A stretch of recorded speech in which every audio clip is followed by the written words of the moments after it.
Hello ಮಕ್ಕಳೇ, ಏನಪ್ಪ ವಾಣಿ ma'am ಏನು ಹೇಳ್ತಾ ಇದ್ದಾರೆ ಅಂತ ಹೇಳಿ ಏನಾದರೂ ಪ್ರಶ್ನೆಗಳು ಬರ್ತಾ ಇದೆಯಾ ಮಕ್ಕಳೇ? ಬರಲೇಬೇಕು. ಯಾಕಂದರೆ ನಾನಿವತ್ತು ಹೇಳ್ತಾ ಇದ್ದೀನಿ, ಸ್ಮಾಲ್ ಸ್ಟೆಪ್ಸನ್ನು ತಗೊಳ್ಳಿ. ಯಾವುದಕ್ಕೆ?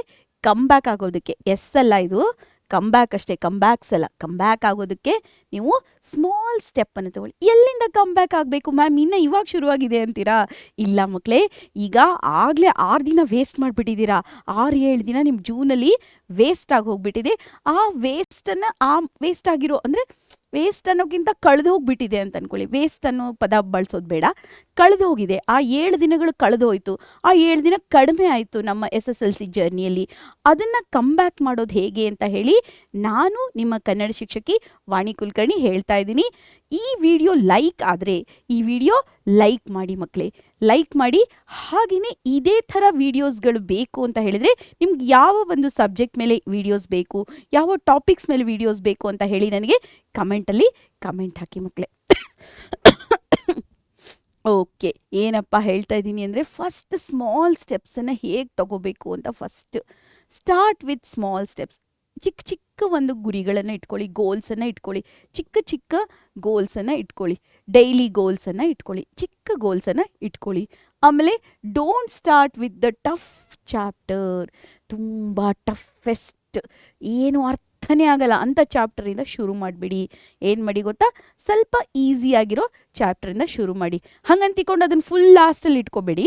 ಆದರೆ ಇವತ್ತು ಫಸ್ಟ್ ಡೇ ಓದ್ತಾ ಇದ್ದೀನಿ, ಫಸ್ಟ್ ಡೇ ಸ್ವಲ್ಪ ಈಸಿ ಪೀಸಿ ಇಟ್ಕೊಳ್ಳಿ, ಅಂದರೆ ನಿಮ್ಗೆ ಇಂಟ್ರೆಸ್ಟಿಂಗ್ ಆಗಿರುತ್ತೆ ಅಂತ ಹೇಳಿ.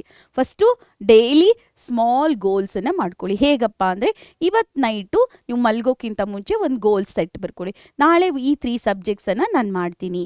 ನೆಕ್ಸ್ಟ್ ಡೇ ಫುಲ್ ಡೇ ಎಲ್ಲ ಆದಮೇಲೆ ಬೆಳಗ್ಗೆ ಮಧ್ಯಾಹ್ನ ನೀವು ಯಾವಾಗ ಬೇಕಾದರೂ ಮಾಡ್ಕೊಳ್ಳಿ. ಬೆಳಗ್ಗೆ 2 ಅವರ್ ಓದ್ತೀನಿ, 3 ಅವರ್ ಓದ್ತೀನಿ ಮ್ಯಾಮ್, ಸಾಯಂಕಾಲ ಬರೀ ಹೋಮ್ವರ್ಕ್ ಮಾಡ್ತೀನಿ, that is also well and good. ಇಲ್ಲ ಮ್ಯಾಮ್, ನಾನು ಬೆಳಗ್ಗೆನೇ ಹೋಮ್ವರ್ಕ್ ಮಾಡಿಬಿಡ್ತೀನಿ, ಸಾಯಂಕಾಲ ಎಲ್ಲ ಓದ್ಬಿಡ್ತೀನಿ, ಅಥವಾ ಸಾಯಂಕಾಲನೇ ಓದ್ತೀನಿ ಆಮೇಲೆ ಈ ಕಡೆ ಹೋಮ್ವರ್ಕ್ ಮಾಡ್ತೀನಿ. ಹೀಗೆ ನಿಮ್ಗೆ ಹೆಂಗೆ ಬೇಕೋ ಹಾಗೆ ನೀವು ನಿಮ್ಮ ಡೇನ ಪ್ಲ್ಯಾನ್ ಮಾಡಿ. ಯಾಕಂದರೆ ನಾನು ಹೇಳಿದರೆ ಏನಾಗುತ್ತೆ, ನಾನು ಬೆಳಗ್ಗೆ 4 ಗಂಟೆಗೆ ಹೇಳಿ ಅಂತ ಹೇಳ್ತೀನಿ. ಆದರೆ ಪಾಪ ನಿಮ್ಗೆ 4 ಗಂಟೆಗೆ ಎದ್ದರೆ ಸ್ಕೂಲಲ್ಲಿ 4:30, 5 ಗಂಟೆಗೆ ಸ್ಕೂಲ್ ಮುಗಿಯೋ ಟೈಮಿಗೆ ನಿದ್ದೆ ಬಂದು ಫುಲ್ ಸುಸ್ತಾಗ್ತಾ ಇರುತ್ತೆ. ಹಾಗೂ ಆಗಬಾರ್ದಲ್ವಾ? ಅದಕ್ಕೋಸ್ಕರ ನೀವೇನು ಮಾಡಿ ಅಂತ ಹೇಳಿದರೆ, ನಿಮ್ಮ ಡೇನ ನೀವು 5ರಿಂದ 7 ಓದ್ತೀನಿ ಮ್ಯಾಮ್ ಬೆಳಗ್ಗೆ, ಸಾಯಂಕಾಲ ಬರೀ ಹೋಮ್ವರ್ಕ್ ಮಾಡ್ತೀನಿ, that is also well and good. ನೀವು 40 ಮಿನಿಟ್ಸ್ 3 ಸೆಷನನ್ನು ಮಾಡಿಕೊಂಡು ಓದ್ಬೋದು, ಅಥವಾ 30 ಮಿನಿಟ್ಸಿದ 4 ಸೆಷನ್ಸ್ ಆಗುತ್ತೆ, ಹಾಗೂ ಓದ್ಬೋದು. ನಿಮ್ಮ ಪೊಮೊಡೋರೋ ಟೆಕ್ನಿಕ್ ಹೇಳ್ಕೊಟ್ಟಿದ್ದೀನಲ್ಲ, 25 ಮಿನಿಟ್ಸ್ ಓದಿ 5 ಮಿನಿಟ್ಸ್ ನೀವು ರೆಸ್ಟ್ ಮಾಡಿ. ಅಂದರೆ ನೀರು ಕುಡೀರಿ, ಓಡಾಡಿ, ಅಥವಾ ಏನಾದರೂ ಎಕ್ಸಸೈಸ್ ಮಾಡಬೇಕಂದ್ರೆ ಮಾಡಿ, ಸ್ಟ್ರೆಚ್ ಮಾಡಬೇಕಂದ್ರೆ ಮಾಡಿ, ಏನು ಬೇಕಾದರೂ ಮಾಡಿ. ಹಾಗೆ ನೀವು ಪ್ರಾಕ್ಟೀಸ್ ಮಾಡಬೇಕಾದ್ರೆ ಫುಲ್ ಕಾನ್ಫಿಡೆನ್ಸಿಂದ ಪ್ರಾಕ್ಟೀಸ್ ಮಾಡಿ. ನಂಗೆ ಬರುತ್ತೆ, ನಾನು ಮಾಡಬಲ್ಲೆ, ಅಯ್ಯೋ ಬರುತ್ತೋ ಇಲ್ಲೋ, ಇದೆಷ್ಟು ಟಫ್ ಇದೆ, ಅಯ್ಯೋ ಆಗುತ್ತೋ ಇಲ್ಲೋ, ಅದು ಮಾಡ್ಬೋದೋ ಇಲ್ಲೋ, ಹೀಗೆಲ್ಲ ಏನು ಡೌಟೇ ಇಟ್ಕೋಬೇಡಿ. ಆ ಡೌಟ್ಗಳು ಇಟ್ಕೊಂಡ್ರೆ ಏನಾಗುತ್ತೆ, ಆಗೋದಿಲ್ಲ ನಿಮ್ಮದು. ಓಕೆನಾ? ನೆಕ್ಸ್ಟ್ ಸ್ಟೆಪ್ ಏನು ಗೊತ್ತಾ, ಕನ್ಸಿಸ್ಟೆನ್ಸಿನ ಮೇಂಟೈನ್ ಮಾಡಿ. ಇದು ತುಂಬ ತುಂಬ ತುಂಬ ಇಂಪಾರ್ಟೆಂಟು, ಕನ್ಸಿಸ್ಟೆನ್ಸಿನ ಮೇಂಟೈನ್ ಮಾಡೋದು. ಇವತ್ತು ಓದಿದೆ, ಇವತ್ತು ಬೆಳಗ್ಗೆ ಓದಿದೆ, ಅಯ್ಯೋ ನಾಳೆ ಮಧ್ಯಾಹ್ನ ಓದ್ತೀನಿ ಬಿಡು, ನಾಳೆ ಸಾಯಂಕಾಲ ಓದ್ತೀನಿ ಬಿಡು, ಹಂಗೆ ಮಾಡಬೇಡಿ. ಯಾವತ್ತೂ ಒಂದು ದಿವಸ break, skip day also there. ಒಂದು ದಿವಸ ಸ್ಕಿಪ್ ಮಾಡ್ಬೋದು, ಸ್ಕಿಪ್ ಡೇ ಆಲ್ಸೋ ದೇರ್. ಒಂದಿನ ಸ್ಕಿಪ್ಪು ಮಾಡಿ, ಆದರೆ ಬಾಕಿ ಎಲ್ಲ ಸ್ಕಿಪ್ ಮಾಡಬೇಡಿ. ಆದಷ್ಟು ಕನ್ಸಿಸ್ಟೆನ್ಸಿನ ಮೇಂಟೈನ್ ಮಾಡಿ, ಡಿಸಿಪ್ಲಿನನ್ನು ಮೇಂಟೈನ್ ಮಾಡಿ. ಡಿಸಿಪ್ಲಿನ್, ಕನ್ಸಿಸ್ಟೆನ್ಸಿ ವರ್ಡನ್ನು ಹೇಳ್ತಾನೆ ಇರ್ತೀನಿ ನಾನು, ಯಾಕಂದರೆ ಇದು ತುಂಬ ಮೋಸ್ಟ್.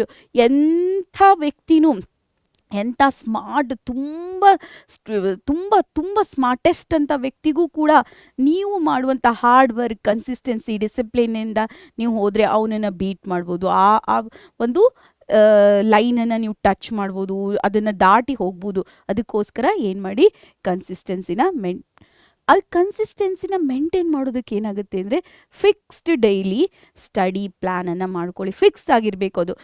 ಇವತ್ತು ಅದು ಮಾಡ್ತೀನಿ, ಏನು ಫಿಕ್ಸ್ ಅಂದರೆ ಏನು, ಹಿಂಗೆ ಟೈಮಿಂಗ್ ಅಷ್ಟೇ ಫಿಕ್ಸ್ ಮಾಡ್ಕೊಳ್ಳಿ. ಇಲ್ಲ, ರೊಟೇಷ್ನಲ್ ಸಬ್ಜೆಕ್ಟ್ಸನ್ನು ಇಟ್ಕೊಳ್ಳಿ. ಈಗ ಕನ್ನಡ ಮತ್ತು ನಿಮಗೆ ಇಂಗ್ಲೀಷ್ ಏನಾಗುತ್ತೆ, ಅಷ್ಟು ಓದೋದು ಬೇಕಾಗಲ್ಲ. ವೀಕ್ಲಿ ಟ್ವೈಸ್ ಓದಿದರೆ ಸಾಕು, ಥ್ರೈಸ್ ಓದಿದರೆ, ಆಲ್ಟರ್ನೇಟ್ ಡೇ ಓದಿದರೆ. ಆದರೆ ಸೋಷಲ್ ಹಾಗಾಗಲ್ಲ. ಸೋಷಲ್ಲು ಸೈನ್ಸು ಡೆಫಿನೇಷನ್ಸ್ ಇರುತ್ತೆ. ಸೋಷಲ್ ಅಂತೂ ಎಷ್ಟು ಚಾಪ್ಟರ್ 33 ಚಾಪ್ಟರ್ಸ್ ಎಲ್ಲ ಇದೆ. ಅದನ್ನೆಲ್ಲ ಓದೋದಕ್ಕೆ, ನೆನ್ಪಿಡೋದಕ್ಕೆ ಜಾಸ್ತಿ ಟೈಮ್ ಬೇಕು. ಅದಕ್ಕೋಸ್ಕರ ಡೈಲಿ ಸೋಷಲ್ ಸೈನ್ಸನ್ನು ಓದಿ. ಯಾಕಂದರೆ ಸೈನ್ಸು ಸೋಷಲು ಎರಡು ಬೇಕೇ ಬೇಕು, ಅವೆರಡು ಅಕ್ಕ ತಂಗಿ ಇದ್ದಂಗೆ, ಅವೆರಡು ಬೇಕೇ ಬೇಕು. ಸೈನ್ಸಲ್ಲೂ ಬಯಾಲಜಿಯಲ್ಲಿ ಎಷ್ಟೊಂದು ಏನು ಡೆಫಿನಿಷನ್ಸ್ ಇರುತ್ತೆ, ಎಲ್ಲ ಇರುತ್ತೆ. ಹೀಗಾಗಿ ಅದನ್ನು ಎರಡೂ ಇಟ್ಕೊಳ್ಳಿ. ನೆಕ್ಸ್ಟ್ ಒಂದು ಸಬ್ಜೆಕ್ಟ್ ಏನು, ಮ್ಯಾಥ್ಸ್, ಅದು ಫಿಕ್ಸ್. ಅದು ಬೇಕಾದರೆ ಸಾಯಂಕಾಲ ಕೂತ್ಕೊಂಡಾಗ ಪ್ರಾಕ್ಟೀಸ್ ಮಾಡಿ. ಹೋಮ್ವರ್ಕ್ ಜೊತೆಗೆ ಒಂದು 5-6 ಸಮ್ಮು, ಒಂದು ಅರ್ಧ ಗಂಟೆ ಎಕ್ಸ್ಟ್ರಾ ಪ್ರಾಕ್ಟೀಸ್ ಮಾಡಿಬಿಡಿ. ಇನ್ನೇನು, ಒಂದು ದಿವಸ ಇಂಗ್ಲೀಷ್ ಓದಿ, ಒಂದು ದಿವಸ ಕನ್ನಡ ಓದಿ, ಒಂದು ದಿವಸ ಇಂಗ್ಲೀಷ್ ಓದಿ, ಒಂದು ದಿವಸ ಕನ್ನಡ ಓದಿ. ಇನ್ನು ಥರ್ಡ್ ಸಬ್ಜೆಕ್ಟಿಗೆ ನಿಮಗೆ ಹಿಂದಿ ಅಥವಾ ಯಾವ ಸಬ್ಜೆಕ್ಟ್ ತೊಗೊಂಡಿರ್ತೀರೋ ಆ ಸಬ್ಜೆಕ್ಟ್ ನಿಮ್ಗೆ ಬೇಕೋ, ಎಷ್ಟು ಬೇಕೋ ಅಷ್ಟು ಓದಿ. ಅದೇನು ಜಾಸ್ತಿ ಪ್ರೆಷರ್ ಏನಿರಲ್ಲ, ನಿಮ್ಗೆ ಸ್ವಲ್ಪ ಕಡಿಮೆನೇ ಇರುತ್ತೆ. ಹೀಗಾಗಿ ಹಾಗೆ ಮಾಡ್ಕೊಳ್ಳಿ. 5 ಸಬ್ಜೆಕ್ಟಿಗೆ ಮೇನು ಒಂದು ಪ್ಲ್ಯಾನ್ ಮಾಡ್ಕೊಳ್ಳಿ. ಎಲ್ಲ ಸಬ್ಜೆಕ್ಟಿಗೂ ಪ್ರಾಪರ್ ಟೈಮನ್ನು ಕೊಡಿ.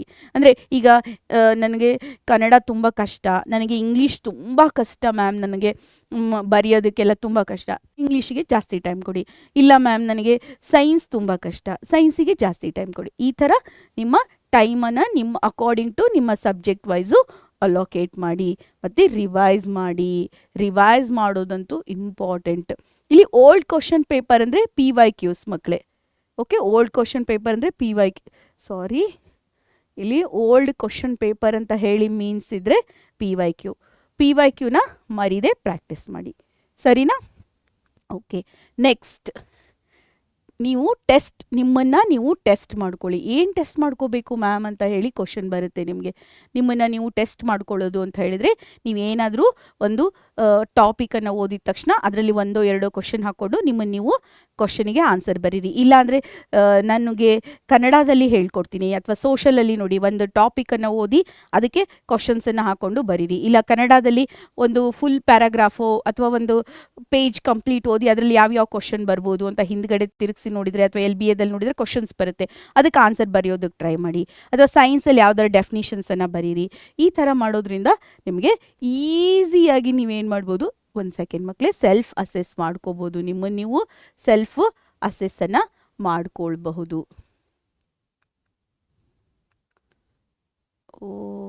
Okay, 1 second. ಓಕೆ ಮಕ್ಕಳೇ, ಸರಿ, ನೀವು ಆರಾಮಾಗಿ ಸೆಲ್ಫ್ ಅಸೆಸ್ಸನ್ನು ಮಾಡ್ಕೋಬೋದು. ಸೆಲ್ಫ್ ಅಸೆಸ್ಮೆಂಟ್ ಅಂದರೆ ನಮ್ಮನ್ನು ನಾವು ಎಲ್ಲಿ ನಮಗೆ ಮಿಸ್ಟೇಕ್ಸ್ ಆಗಿದೆ ಅದನ್ನೆಲ್ಲ ನೋಡ್ಕೊಳ್ಳೋದು. ಅಂದರೆ ನಮ್ಮನ್ನು ನಾವು ಏನಂತೀರ ಎಕ್ಸಾಮ್ ಮಾಡ್ಕೊಳ್ಳೋದು ಅಂತ ಹೇಳ್ತೀವಿ, ಅದಕ್ಕೆ ಅಸೆಸ್ಮೆಂಟ್ ಅಂತ ಹೇಳ್ತೀವಿ ನಮ್ಮನ್ನು ನಾವು.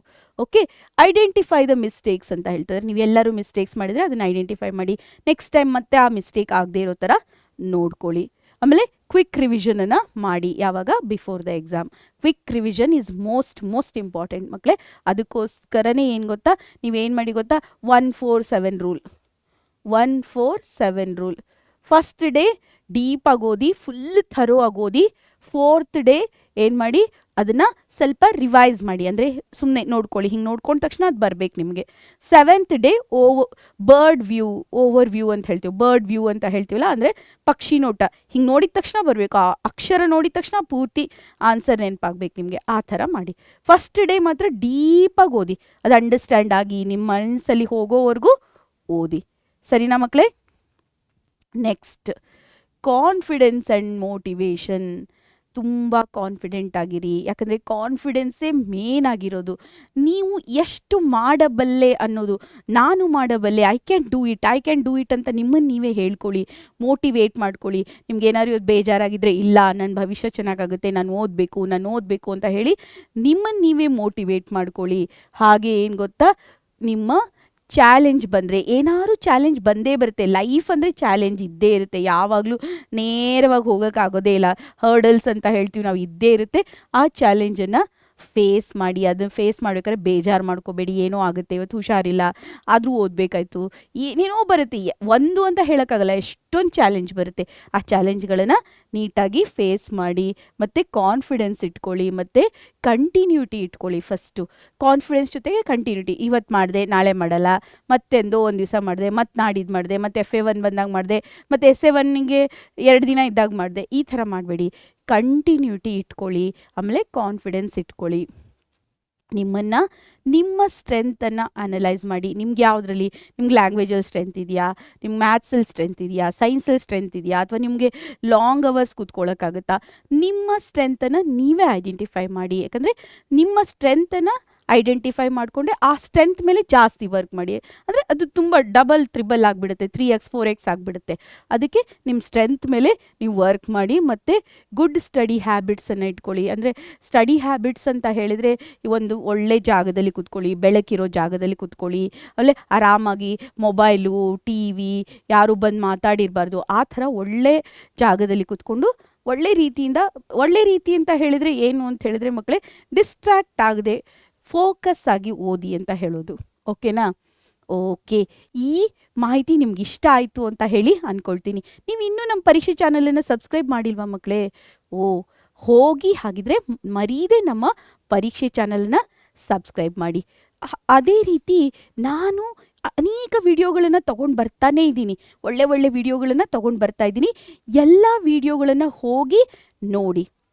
ನೀವು ಏನಾದರೂ ನಮ್ಮ ಒಂದು ಚಾನಲಿನ ನಿಮಗೆ ಇನ್ಫಾರ್ಮೇಷನ್ನು ಮತ್ತು ನೋಟಿಫಿಕೇಷನ್ನು ಬೇಕು ಅಂತ ಹೇಳಿದರೆ ಮರೀದೆ ನಮ್ಮ ಟೆಲಿಗ್ರಾಮ್ ಚಾನಲ್ ಇದೆ, ಅದನ್ನು ಜಾಯ್ನ್ ಆಗಿ. ಹೇಗೆ ಜಾಯ್ನ್ ಆಗಬೇಕು ಅಂದರೆ ನಮ್ಮ ಡಿಸ್ಕ್ರಿಪ್ಷನಲ್ಲಿ ಒಂದು ಲಿಂಕ್ ಇದೆ, ಆ ಲಿಂಕನ್ನು ಕ್ಲಿಕ್ ಮಾಡಿ ನಮ್ಮ ಟೆಲಿಗ್ರಾಮ್ ಚಾನಲನ್ನು ಜಾಯ್ನ್ ಆಗಿ. ಅಲ್ಲಿ ನಿಮಗೆ ನೋಟಿಫಿಕೇಷನ್ ಬರುತ್ತೆ. ನೀವು ನಮ್ಮ ಜೊತೆ ಕಮ್ಯುನಿಕೇಟ್ ಕೂಡ ಮಾಡ್ಬೋದು, ನಮ್ಮ ಪರೀಕ್ಷೆ ಚಾನಲ್ ಜೊತೆ ಕಮ್ಯುನಿಕೇಟ್ ಕೂಡ ಮಾಡ್ಬೋದು ಮಕ್ಕಳೇ.